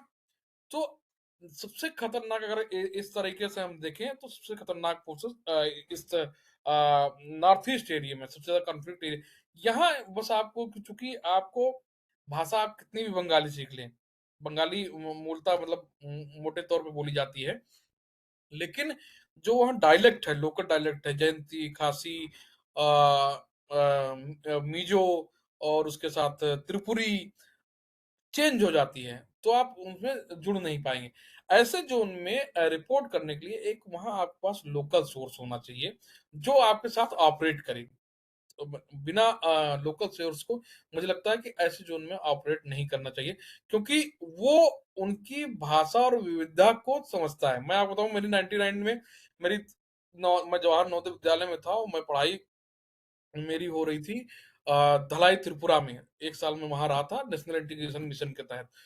मैंने सिर्फ कहा अरे, हम लोग इस चीज का प्रयोग चौंकने के लिए करते हैं कि अरे क्या हो गया, या किसी भी उस पे नहीं। लेकिन उस अरे सब पर लड़ाई हो गई। लड़ाई इस बात की कि लोग ये कैसे, ये इसका कैसे इस्तेमाल, बाद में पता चला कि इसका मतलब वहां कुछ दूसरा होता है। तो चूंकि आप भाषा का क्या इस्तेमाल कर रहे हैं आपको पता नहीं है, आप किस जोन में हैं, आप उनकी कौन सी परंपराएं हैं, किसका इस्तेमाल आप कर सकते हैं, किस चीज का इस्तेमाल नहीं कर सकते हैं, ये आपको लोकल सोर्स बताएगा। और ये चीजें आप एक दो दिन में दिल्ली से जाके, जयपुर से जाके नहीं सीख सकते। तो सबसे अच्छी सबसे बड़ी बात जो रिपोर्टर की पावर होती है उसके सोर्स होते हैं। सोर्स के साथ जाइए, आप अपने नजरिए से देखिए। जैसे मुझे जम्मू कश्मीर और नॉर्थ ईस्ट सोर्स है, मैं जाता हूँ उनके साथ जाता हूँ, लेकिन लिखता जो मैं हूँ वो अपने मन का लिखता हूँ। उनसे पूछते हैं, बताते हैं, वो ठीक है। लेकिन सबसे मेन चीज है कि आपको जो छठवीं इंद्री है अपनी, वो जागृत रखनी पड़ेगी। कि जैसे मैं अभी मणिपुर की घटना बताऊं, मणिपुर में गया, और वहाँ जो भी विवाद चल रहा है मणिपुर में दोनों जनजातियों के बीच, जो शहरी इलाके में है, जो ग्रामीण इलाकों की, और एक कौन सी है मुझे याद नहीं आ रहा, न- कुकी है और एक और है। तो वो जो दूसरी वाली जनजाति है जो शहरी इलाकों में रहती है, जो कृष्ण भगवान को बहुत ज्यादा मानते हैं, वो जो है खुलेआम चंदा वसूली कर रहे हैं। वहाँ मैं गया, तो आप मना नहीं कर सकते कि आप हमने भी उनकी असलियत जानने के लिए मैं गया, और उनके बॉक्स में वो जो डालना था डाला। फिर मैंने उनसे कुछ बातें पूछी, उन्होंने बहुत आराम से वो बातें मुझे बताई, एंड आई रिपोर्टेड दैट कि खेल ये नहीं, ये है। अब ऐसे आप कुकी एरिया में जाने नहीं देती हैं फोर्सेस, जो अपनी इंडियन क्या नाम है, सिक्योरिटी फोर्सेस है। लेकिन अगर आप जाते हैं, लेकिन आप अगर जाते हैं तो उस एरिया में भी आपको कोई ना कोई सोर्स ढूंढना पड़ेगा। मैतेई की बात मैं अभी जो दूसरी चीज है, मुझे याद नहीं है अभी। मैतेई और कुकी के बीच चल रहा है। तो जो ये कॉन्फ्लिक्ट एरिया, अगर आपके पास दोनों में सोर्स है और दोनों की तरफ जाके जब आप रिपोर्ट लिखेंगे तो वो रिपोर्ट कुछ अलग होगी। वरना सिर्फ आपको लगेगा कि ये तो मैतेई की गुंडागर्दी है और देखो खुलेआम हथियार लेके तो वसूली कर रहे हैं। तो इस तरह की चीजों को अगर आप सही ढंग से देना, तो दोनों तरफ आपको देखना होगा सर।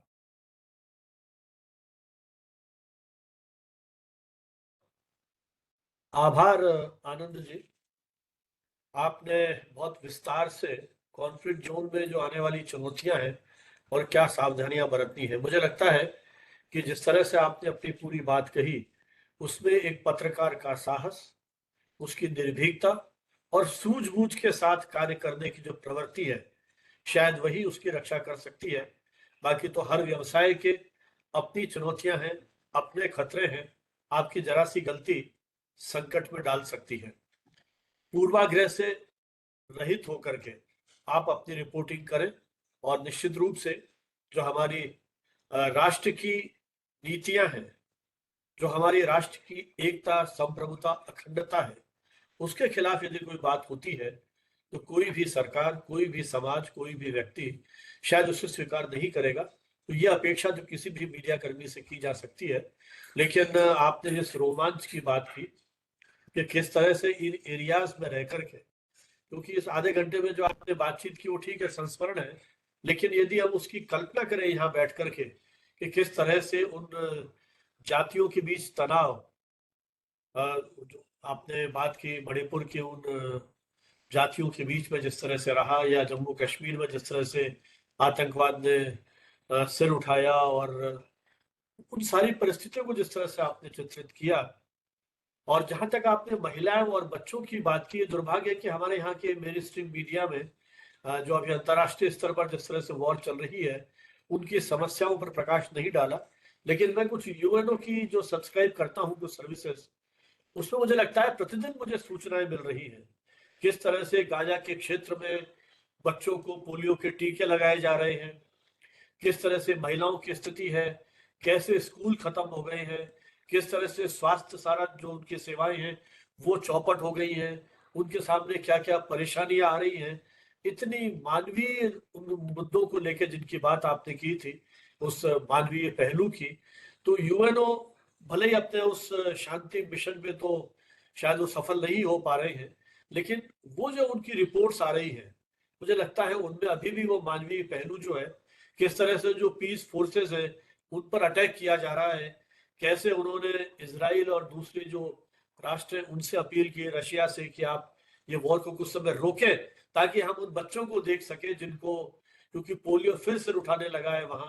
तो उन सारे मुद्दों को लेके कहीं ना कहीं मुझे प्रतिदिन जो उनकी खबरें मिलती हैं अपनी मेल के ऊपर, उससे कुछ एक आइडिया लगता है कि कहीं अभी भी ऐसे मानवीय पहलुओं को ध्यान में रखते हुए रिपोर्टिंग की जा रही है, उसके वीडियोस बनाए जा रहे हैं, रिपोर्ट के साथ उनके वीडियोस भी आ रहे हैं, और यूएन ऑफिशियल्स किस तरह से काम कर रहे हैं।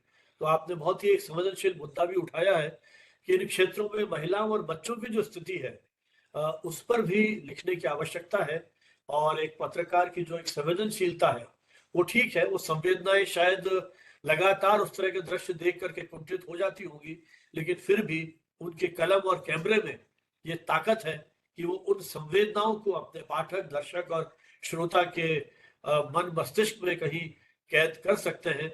यदि पूरा समाज ही कुंठित हो गया, फिर तो मुझे लगता है कि जो आने वाली मानवता है उसके सामने एक नई तरह की चुनौतियां आ जाएंगी जिस पे शोध अनुसंधान किया जाना चाहिए। लेकिन जिस प्रखरता के साथ उन संवेदनाओं को आप अपनी कलम के माध्यम से उठा सकते हैं, और जैसा आपने प्रयास किया एक संतुलित दृष्टि से उस रिपोर्ट को प्रस्तुत करने का, बहुत सारे आपके अनुभव हैं। हमारे जो मित्र यदि कोई सवाल पूछना चाहें उनसे तो वो आमंत्रित हैं, लेकिन जब तक वो सवाल सोचें मैं एक बार फिर प्रियंका जी से अनुरोध करूंगा कि हमारे आज की जो उन्होंने आनंद मणि जी ने जो अपनी बात कही है, तो आज की शाम को स्मरणीय बनाने के लिए उन्हें एक ई बुके और ई बुके नहीं, सॉरी, ई सर्टिफिकेट और ई मेमेंटो आप उन्हें भेंट करें आज के इस यादगार के लिए। जी जी सर, बिल्कुल sir. Thank you so much कि आपने मुझे ये मौका दिया कि आज के इस वेबिनार को, जो सर ने इतना इन डेप्थ तरीके से हमें सारी चीजें ब्रीफ की, उसमें मैं सर को ई बुक के एक ग्रेटिट्यूड ऑफ रिस्पेक्ट की तरह प्रेजेंट करूं।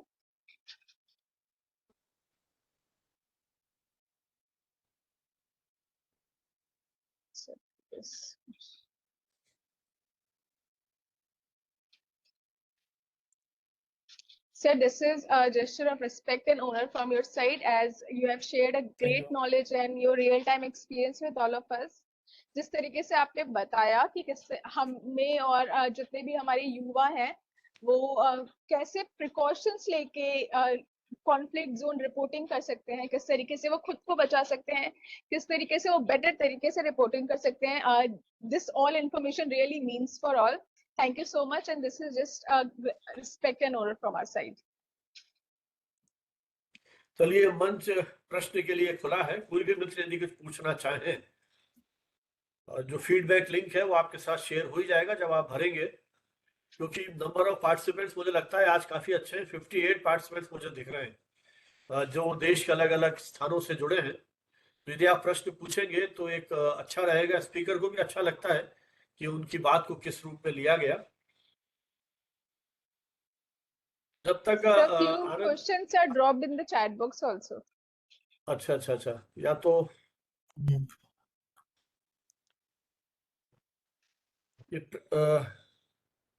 पंकित दलाल इनका है, sir how many languages do you know? You have traveled to Manipur and many places. Which language is spoken to people can understand easily?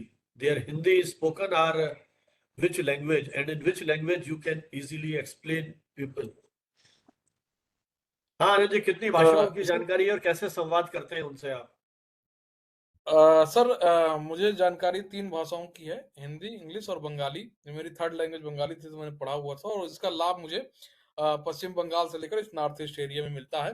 क्योंकि थोड़ा बहुत डायरेक्ट प्रॉब्लम होती है, लेकिन हम अपनी बात एक्सप्रेस कर पाते हैं। रही बात है आप कितनी भाषाएं जानते हैं, आप भाषाएं कितनी जानते हैं कॉन्फ्लिक्ट जोन में, वो जरूरी नहीं है।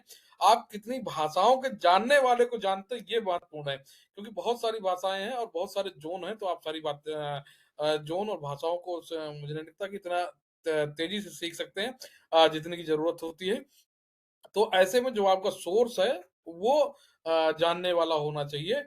और मुझे लगता है कि देश का मतलब हर व्यक्ति इंग्लिश के साथ-साथ हिंदी जानता है। तो अगर आप अंग्रेजी और पर्टिकुलर वहाँ की लोकल लैंग्वेज, तो उसमें आप कन्वर्सेट कर सकते हैं। नॉर्थ ईस्ट की अच्छी बात यही है कि वहाँ अच्छा काम हुआ है, और अंग्रेजी जानने वालों की संख्या काफ़ी ज़्यादा है।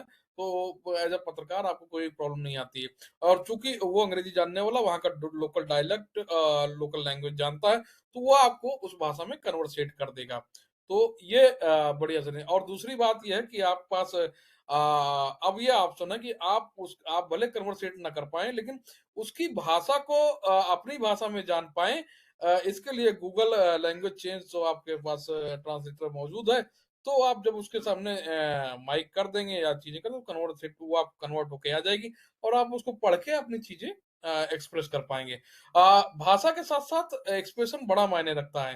आप कश्मीर जाएँगे या आप जैसे बंगाल के अंदरूनी इलाकों में उनका एक्सप्रेशन चेंज होता है। उनका गुस्सा अगर आएगा तो वो बहुत जबरदस्त तरीके का एक्सप्रेशन चेंज हो जाता है, वो बोलेंगे नहीं। यही हाल जैसे आप कश्मीर जाएँगे, तो आप किसी को सवाल अगर अच्छा नहीं लगा, तो सिर्फ नीचे किएगा करेगा और चला जाएगा। और ये बड़ा मैंने इसका भी उपयोग किया था कि मैं किसी एक अंदरूनी इलाके में जाना चाहता था, तो आप लबादा ओढ़िए और सिर नीचे किए चले जाइए, कोई आपको पूछता नहीं है, सिक्योरिटी फोर्सेस के अलावा आपको कोई संदिग्ध निगाह से देखता नहीं है। और अगर आपने सिर उठाया तो आप तुरंत पहचाने जाते हैं, तुरंत ये गया आदमी कोई दूसरा तीसरा आ गया। तो अगर आप बिना आइडेंटिफाई हुए ऑपरेट करना चाहते हैं, तो ये एक अच्छा तरीका है कि वहाँ की बॉडी लैंग्वेज भी आप यूज करिए। लेकिन आनंद जी, ये तो सही है कि अपनी सूझबूझ से, क्योंकि जरा सी भी गलती आपके लिए घातक हो सकती है, लेकिन जब दूसरी भाषा के जानकार के साथ आप संवाद करेंगे, उस व्यक्ति की भी अपनी जी कुछ इच्छाएं और प्राथमिकता होंगी, और आपको जी जी वो कहीं अपनी भावनाओं और अपने विचारों के आधार पर कहीं प्रभावित करने की कोशिश करे या पूर्वाग्रह से ग्रस्त करने की कोशिश करे, तो वो भाव आपकी रिपोर्टिंग से कैसे बचाएंगे उसको आप? कहीं कुछ इस तरह का दुविधा हुई कभी आपको? इसके लिए बस दो ही चीज ध्यान रखनी होती है, नेशनल इंटरेस्ट और ह्यूमन इंटरेस्ट। बस आपको अगर ये क्लियर है, आप अगर आपकी पत्रकारिता में ये बेसिक क्लियर है कि ह्यूमन इंटरेस्ट क्या है और नेशनल इंटरेस्ट क्या है, कोई दिक्कत नहीं है। नेशनल इंटरेस्ट में आप किसी कॉन्फ्लिक्ट में नहीं पड़ेंगे, और ह्यूमन इंटरेस्ट में आप लिखेंगे तो आप कोई ऐसी बात नहीं लिख पाएंगे जो कि मानव जगत के लिए हानिकारक हो। तो दोनों, अगर ये आपके दो बेसिक कॉन्सेप्ट अगर आपके क्लियर हैं, तो मुझे नहीं मतलब कई बार हुआ कि यार ये बहुत गलत हुआ, लेकिन जैसे आप नेशनल प्रोस्पेक्टिव में देखेंगे, उसके कॉन्सिक्वेंसेस देखेंगे, फिर उसका मान लिया चाइना, अमेरिका, रसिया पर प्रभाव देखेंगे या उससे जुड़ाव देखेंगे, कई चीजें होती हैं। जैसे मैं एक घटनाक्रम बताऊं, आज बताया जा सकता है कि वो बात हो चुकी है। एक पर्टिकुलर मीटिंग हो रही थी, और वो हमें पता थी कि वो मीटिंग श्रीनगर हो ना नगर होके हमारे आसपास कहीं हो रही है, लेकिन हमारा नेशनल इंटरेस्ट है, हम नहीं उसको खोल सकते कि हाँ ये मीटिंग यहाँ हो रही है। हमने उसको श्रीनगर ही दिखाया, क्योंकि नेशनल, क्योंकि वो किसी भी मानवीय रूप से जरूरी नहीं थी। मानवीय पहलू उसका यह था कि हमारे देश के लोग बचें, सुरक्षित रहें, उसका मानवीय पहलू ये हो गया। नेशनल इंटरेस्ट ये हो गया कि जो लोग उसकी प्लानिंग कर रहे थे, वो अगर बात बाहर हो गई तो हमारे मानवीय पहलू को नुकसान पहुंचेगा, हमारे लोग मारे जाएंगे, हमारे देश की हानि होगी। तो मानवीय और नेशनल राष्ट्रीय अपना देश का ध्यान दोनों रखेंगे, कभी इस तरह की कोई प्रॉब्लम नहीं होनी है, जहां तक मुझे लगता है ना मुझे आई। इस मामले में तो मेरा मतलब ईश्वर की दया ये है कि कंसेप्ट मेरा क्लियर रहा कि ये नहीं करना है तो नहीं करना है। लेकिन इसी के साथ इस तरह की भी चुनौती है कि जो आपका सोर्स है, वो सोर्स तो जी आपके दोनों तरफ हो सकते हैं। जरूरी नहीं है कि जो इंडियन पर्सपेक्टिव को मानता है वही आपका सोर्स हो। वो टेररिस्ट भी आपका सोर्स हो सकता है किसी न किसी रूप से कोई जानकारी देने के लिए।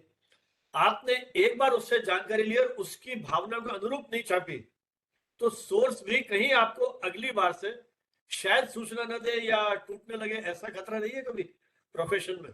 ये यहाँ पर भी ये दोनों बात काम करेगी, क्योंकि हाँ। कोई भी रिपोर्टर उससे आगे जाके अगर छापेगा तो वो झेलेगा, किसमें, यहाँ के सिक्योरिटी सिस्टम से या देश के लोगों के विरोध से।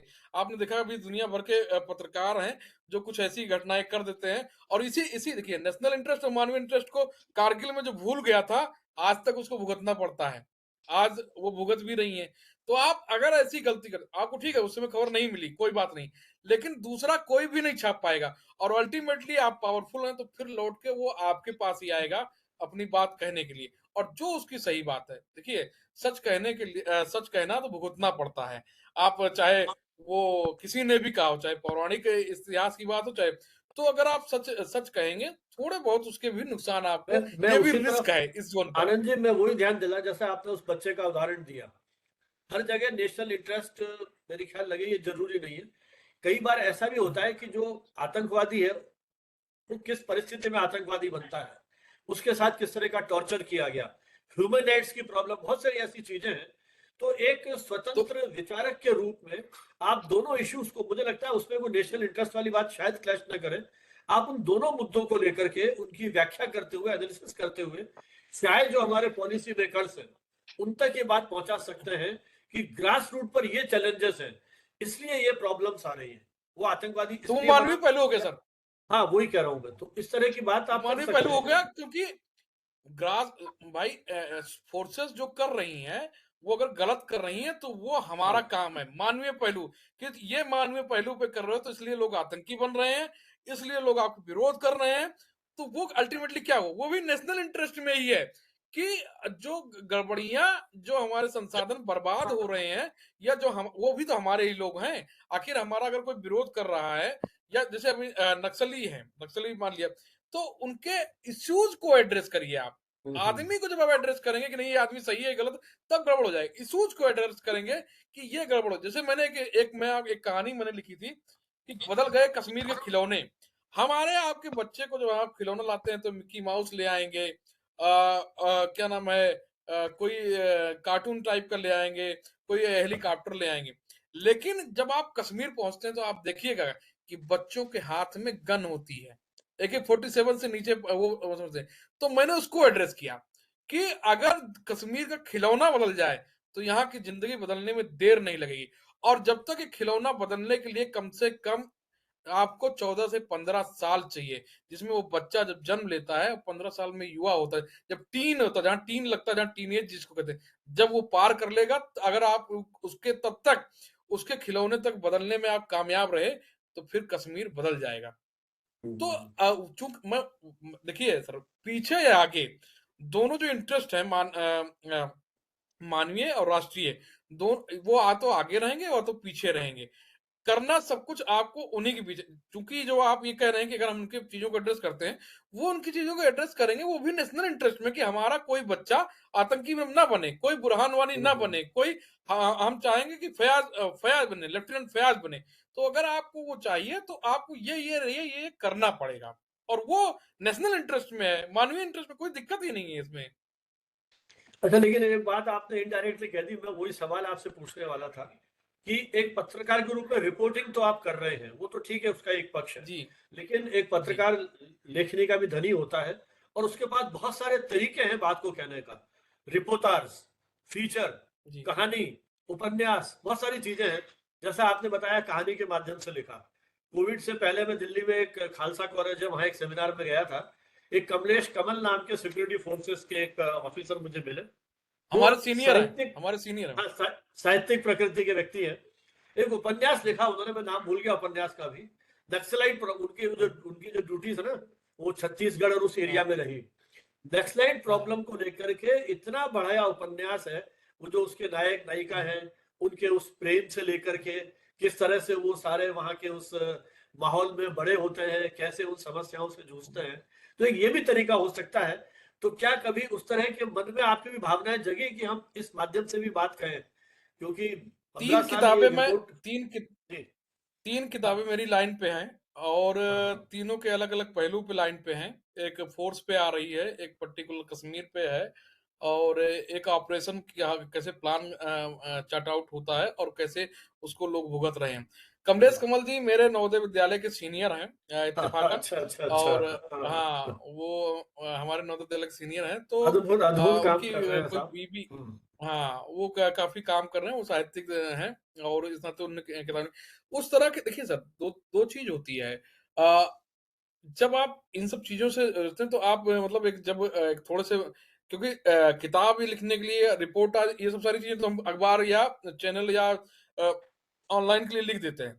हाँ हाँ। जब इस तरह की जैसे मैं, एक कहानी है मेरे पास कि एक ऑफिसर थे। अब मैं कहानी, अब बात आई तो कहानी भी सुना देता हूँ। एक ऑफिसर थे, जम्मू कश्मीर में ऑपरेट कर रहे थे, और जम्मू कश्मीर में जो ऑपरेट कर रहे थे तो उनके पिताजी भी ऑपरेट कर चुके थे। और जो आतंकी, एक बार क्या हुआ कि एक आतंकी को उन्होंने प्लानिंग बना के घेर लिया। क्योंकि वो आतंकी, जो उसके आतंकी के जो पिताजी थे, उसको जो अभी यहाँ ऑफिसर थे, उनके पिताजी ने बिजनेस सेटअप करने में बड़ी सहायता की थी। ये घटना कुलगांव या अनंतनाग के आसपास की है। और वो उनका बेटा आतंकी बन गया, और उनका बेटा अफसर बन गया। आतंकी जानता था कि इनके बेटे हैं ये, और इसी के कमांडर, इस एरिया के कमांडर है। जब उस आतंकी को घेरा तो उस आतंकी ने एक डबल घेरे में उनको घेर लिया। ये 5 6 लोग 7 लोग थे, और फिर वो घेरा बड़ा हो गया। घेरा इतना बड़ा हो गया था कि जान जा सकती थी, मतलब वो पूरे प्लाटून, ये जो टुकड़ी थी, साफ हो सकती थी। उस नई नई शादी हुई थी उनकी। और उन्होंने फिर कहा, उस आतंकी ने कहा कि भाई साहब आप वापस जाओ, दूसरा कोई होता तो मैं छोड़ता नहीं। और नामी कमांडर था वो, और बहुत खतरनाक कमांडर था। उसने कहा दूसरा कोई होता तो मैं छोड़ता नहीं, लेकिन जाओ, भाभी इंतजार कर रही हैं। ये बहुत बड़ा मामला था, क्योंकि अब आप ऑपरेशनल एरिया में हो तो आप छोड़ नहीं सकते, मारना पड़ेगा या मर जाओ, ये आप थ्योरी है। लेकिन देखिए, बुद्धिमानी यही होती है कि ऐसे ठीक है, जैसे भी है, वो अपनी टुकड़ी को बचा के ले आए। ये भी एक वीरता है, चाहे वो किसी संबंध से रही हो। और ठीक वही ऑफिसर फिर नॉर्थ ईस्ट में फंसता है, वही ऑफिसर नॉर्थ ईस्ट में फंसता है। बहुत अच्छा मतलब, क्योंकि उनके क्या थे, लोकल बहुत अच्छे थे। तो एक नागा टुकड़ी उस गांव में आई, गांव वाले से बहुत अच्छा जो व्यवहार पहले का रहा, जो अफसर जो भी रहा हो उसके उससे बेहतर व्यवहार किया। गांव वाले उन्हें पूछते थे, आप ये जान लीजिए अगर किसी को बुखार हुआ तो दवा आर्मी के हॉस्पिटल से या जो भी उनका रहा उससे जाती थी। इतना अच्छा व्यवहार कि उनको परिवार मानते थे। और चूंकि कोई भी आतंकी संगठन, उग्रवादी संगठन किसी बेस पे चलता है, लोकल बेस पे चलता है। अब दोनों नागा टुकड़ी और जिस आतंकी को मारने के लिए खोज रहे थे, और ये आमने सामने आ गए, और ये जा रहे थे घूमने अपने पत्नी बच्चे के साथ। इनके पास एक सिक्के और कोई वेपन नहीं था, और उस पूरी टुकड़ी ने घेर लिया। गांव वालों ने उनको घेरा कर, नहीं अगर इनको कुछ हुआ तो तुम्हारी पूरी पलटन ही हम साफ कर देंगे। तो ये इस तरह की कहानियां, अलग अलग कहानियां हैं, अलग अलग चीजें आती हैं। अब देखिए वहां, देखिए सेना का मानवीय पहलू काम आया कि मानवीय पहलू से लोग को टच रहे। यहाँ यहाँ भी उनके पिताजी का मानवीय पहलू काम आया। तो इस तरह की कहानियां बहुत सारी हैं, और बहुत सारे ऐसा नहीं है, बहुत अच्छे अच्छे काम हो रहे हैं। जैसे भी ये भारतीय सेना वहां के बच्चों को प्रमोट करके ला रही है, देश घुमा रही है, कनेक्ट करा रही है, पढ़ाई करा रही है। जो इस नवोदय विद्यालय तरीके सरीखे कई विद्यालय काम कर रहे हैं, गुडविल आर्मी स्कूल काम कर रहे हैं। बहुत सारा कनेक्ट करने की कोशिश हो रही है, अब कनेक्ट कर रहे हैं। तो बहुत सारी चीजें, पहले जो पैटर्न था 80-90 के दशक में, जो ऑपरेशन का पैटर्न था, और अब के पैटर्न में जमीन आसमान का अंतर आ चुका है। अब पर्टिकुलर यकीन मानिए कि सेना यह प्रयास करती है कि जब किसी घर को घेरा जाता है तो उसका एक एक बच्चा, सब लोग, हमें हानि हो जाए कोई बात नहीं, लेकिन उस घर के एक भी पर्सन को कोई नुकसान नहीं होना चाहिए। इतनी डेडिकेटेड आर्मी, इतनी डेडिकेटेड सिक्योरिटी फोर्स नहीं फिलहाल देखी है मैंने। मैंने जो जैसे मैं फिल्म जो अब मैं देखता हूँ, जो वीडियो जा रहे हैं, दे वेपन लेते हैं वो, उसमें जो टिप लगाते हैं और दे ब्लास्ट हाउस। ऐसा नहीं, अभी यहाँ भी ब्लास्ट, लेकिन उससे पहले, हाउस ब्लास्ट से पहले हम उसके हर उस सदस्य को निकाल लेते हैं, तब जाके आतंकियों को हम जो उनके साथ करना चाहिए उनको हम करते हैं। तो इतनी प्रोफेशनल फोर्स फिलहाल मुझे किसी अंतरराष्ट्रीय पैमाने पर कहीं देखने को नहीं मिल रही है, जितनी मानवीय पहलू के साथ हमारी फोर्सेस काम कर रही हैं। चलिए, बहुत बढ़िया है आनंद जी। हम तो प्रतीक्षा करते हैं कि आपकी पुस्तकें शीघ्र ही हमारे हाथ में हो, ताकि अगली किसी वेबिनार में फिर उन पुस्तकों पर भी चर्चा की जाए। कोई और प्रश्न किसी का हो? हालांकि मैं देख रहा हूँ चैट बॉक्स में शुभम मिश्रा ने आपकी इस बात का समर्थन किया है कि जो नेशनल इंटरेस्ट और ह्यूमन इंटरेस्ट, इस आधार पर आप किसी भी सिचुएशन को कंट्रोल कर सकते हैं। और आशीष रंजन है बोध गया में पत्रकारिता के विद्यार्थी, वो भी आपके उस वक्तव्य को सुन करके प्रसन्न है, उल्लसित है। बाकी तो खैर, लेकिन और कोई सवाल मुझे दिख नहीं रहा है। प्रियंका जी, कोई आपका सवाल हो? नहीं तो फिर अपन इसको समाप्त करें। Vote of thanks. सर बहुत छोटा सा क्वेश्चन है। लास्ट टाइम मैंने पूछा था कि वॉर जोन के लिए क्या कुछ अलग से टेक्निकल ट्रेनिंग मिलती है, तो सर ने बताया था कि हाँ मिलती है। बट क्या हमें वॉर जोन, मतलब जो वॉर जोन के कैंडिडेट्स होते हैं, वॉर जोन के जर्नलिस्ट होते हैं, डू दे पे extra, do they get the extra, like क्या उन्हें कुछ किस एक्स्ट्रा अमाउंट के लिए पेमेंट मिलती है, because they went for the war zone reporting, so in that case? मतलब ये नहीं, खर्चा कौन ऐसी उठाता है आपका जब जाते, यही मतलब है ना आपका? जी बिल्कुल, कि क्या वो एक वॉर जोन में जाते हैं तो क्या उन्हें कुछ एक्स्ट्रा इनकम मिलता है? नहीं, इनकम क्या, सैलरी आप पूछ रही हैं या नहीं नहीं, एक्स्ट्रा इंसेंटिव काइंड ऑफ। देखिए एक्स्ट्रा इंसेंटिव हमारा यही होता है कि जब हम चमकते हैं, जब हमारी अच्छा। रिपोर्ट चमकती है, तो वो हमारा एक्स्ट्रा इंसेंटिव होता है।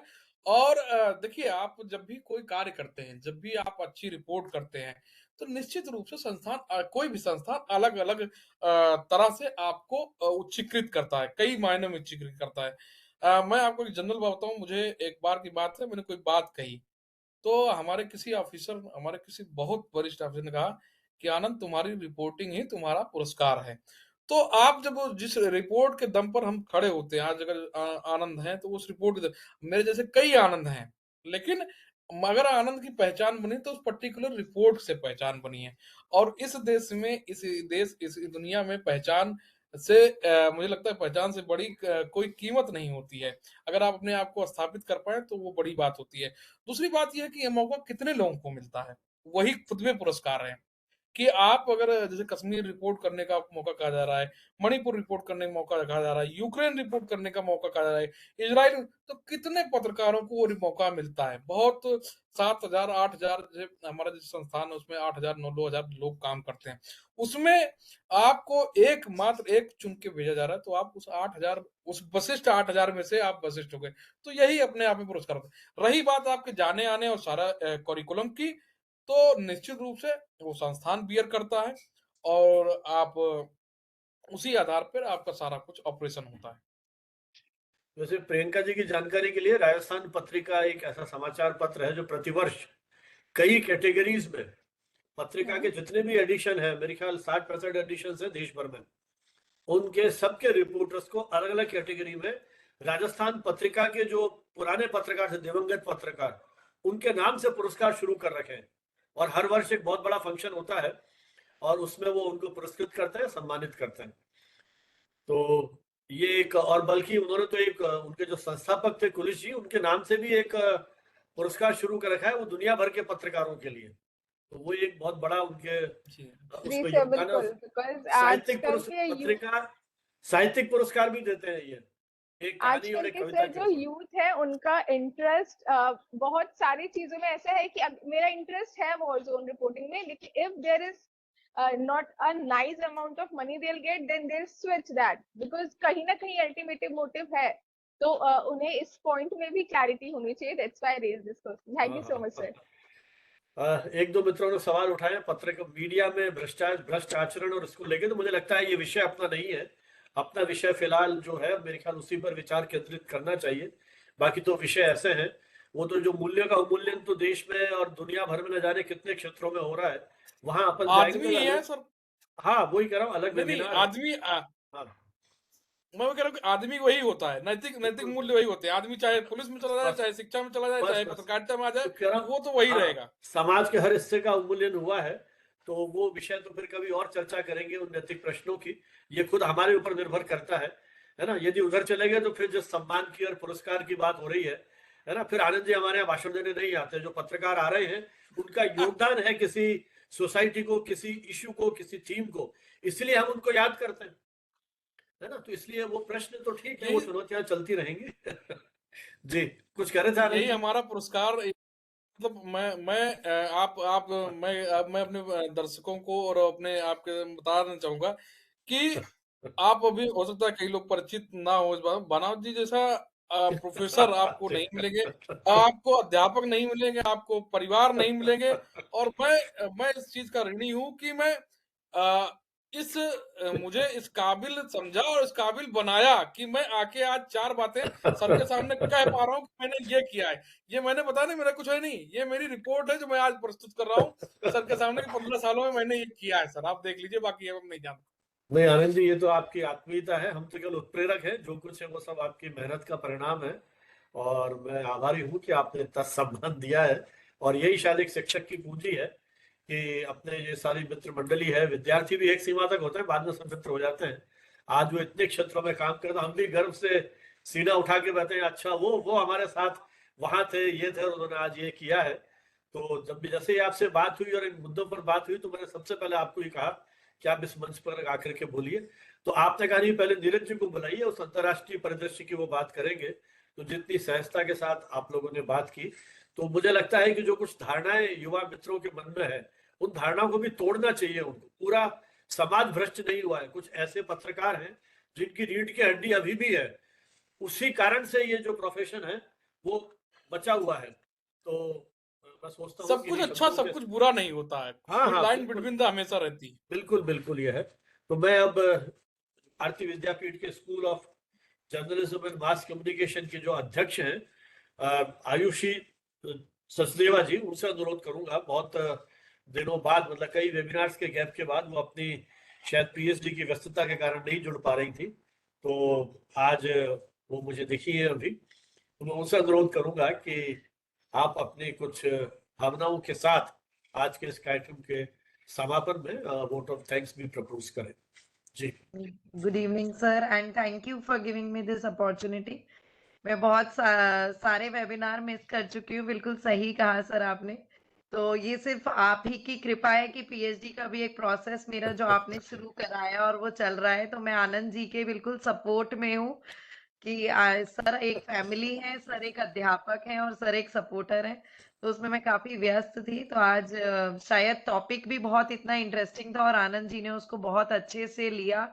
सो I wholly pay my gratitude, my thanks to Anand sir for taking time.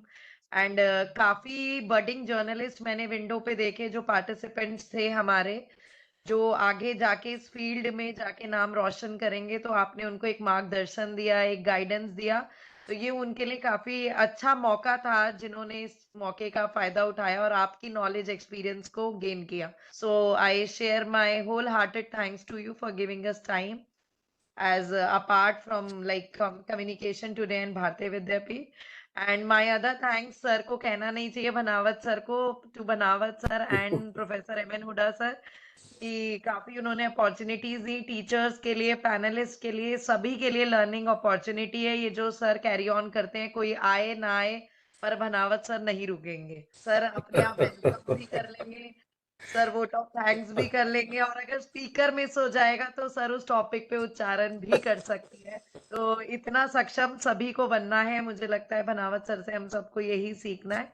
So thanks to you बनावत सर।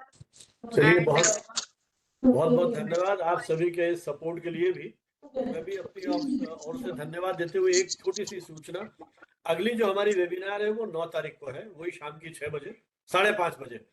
आप लोग जुड़िए। उसका विषय हमने रखा है media's role in development and social change, case studies from India.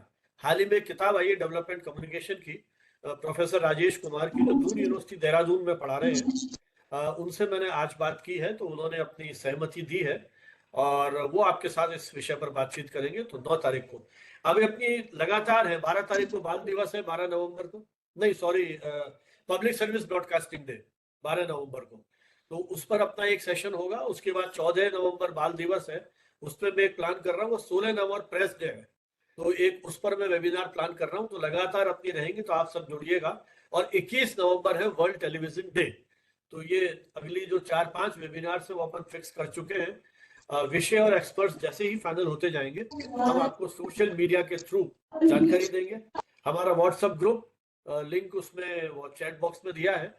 जो लोग नहीं जुड़े हैं, जो मित्र नहीं जुड़े हैं, उसमें जुड़े। लगभग 845 या 844 के आसपास उसमें हमारे जो पार्टिसिपेंट्स हैं वो जुड़ चुके हैं। तो उससे आपको तुरंत सूचनाएं मिल जाएंगी, हम तुरंत अपडेट करते हैं। और जिस दिन ये वेबिनार होता है उस दिन रिमाइंडर भी उसमें वापस डालते हैं एक तरह से।